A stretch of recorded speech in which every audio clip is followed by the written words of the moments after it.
আসসালামু আলাইকুম, সবাই কেমন আছেন? আশা করি সবাই ফেসবুক নিয়ে ব্যস্ত আছেন, ফেসবুকে পোস্ট দিতেছেন। হ্যাঁ, আমিও আপনাদের মতো। কি কারণ আমি দূর প্রবাসে আসছি, অনেক দূরে, অনেক ইয়াতে। তো আমি আমার নিজের থেকে একটা নিন্দা প্রকাশ করতেছি দেশে যেটা চলতেছে। আর এই সরকার তো সরকারের কি বলবো, ভোট ছাড়া নির্বাচন, জনগণের ভোট ছাড়া ক্ষমতায় আসছে। আর তাদের কমন একটা ডায়লগ, সেটা হলো যে, আমার চেয়ে বেশি কে জানে যে কাছের মানুষদেরকে হারানো ছাড়া সবচেয়ে আমি তো জানি নিজের লোকদেরকে হারাই ফেলছি। এটা আমাদের বর্তমানে প্রধানমন্ত্রী বলে দিছে। কিন্তু আপনি হারাইছেন, আর যেগুলা আপনার দাঙ্গা ফাঙ্গা করতেছে আপনার পুলিশ বাহিনী, হ্যাঁ, তারপরে যেটার নাম মুখে দিল ওটাও ঠিক না।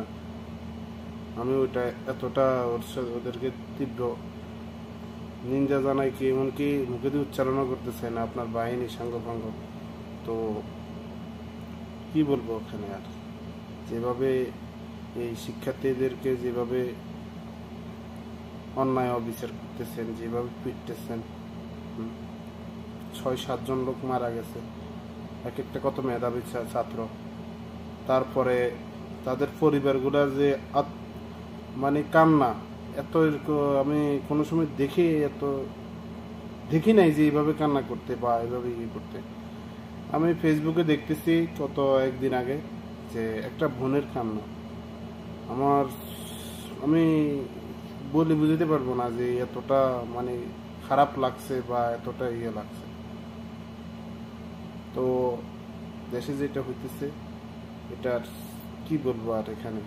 কিন্তু এটা বলতে চাই,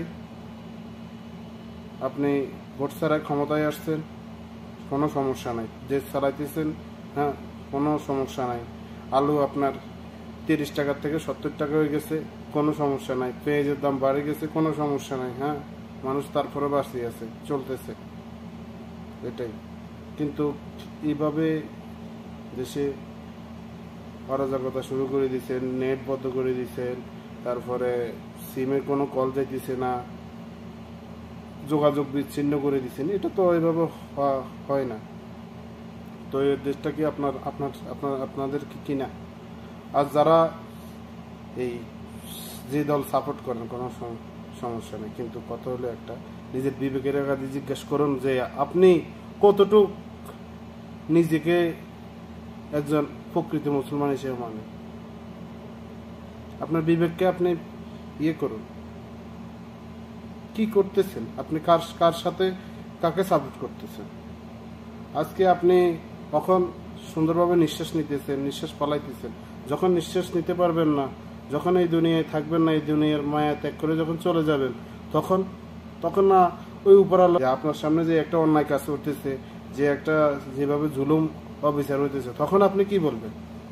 তখন আপনার ওই লিডার, ওই নেতা, ওই নেত্রী আপনাকে যাই কতটুকু যে সে আপনাকে যাই সেফটি দিবে পরকালে? একবার পরকালের চিন্তা ভাবনা করুন। তারপরে বলতেছি কি কারণ আমার নিজের দায়িত্ব থেকে, নিজের ইয়ে থেকে আমি জানাইতেছি। তো সবাই শিক্ষার্থীকে সাপোর্ট করুন, যারা শহীদ হয়েছে তাদের জন্য গায়ে বানান জানাজা হইতেছে আমাদের নোয়াখালীতে, বিভিন্ন অনেক জায়গায় হইতেছে, ঠিক আছে। তো আমি বলতে চাই সবাইকে যেন সবাই সবার থেকে প্রতিবাদ জানান। আর আমি একজন প্রবাসী, আমার ইয়ের থেকে আমিও প্রতিবাদ জানাই, এটাই। তো সবাই ভালো থাকবেন, সুস্থ থাকবেন। আর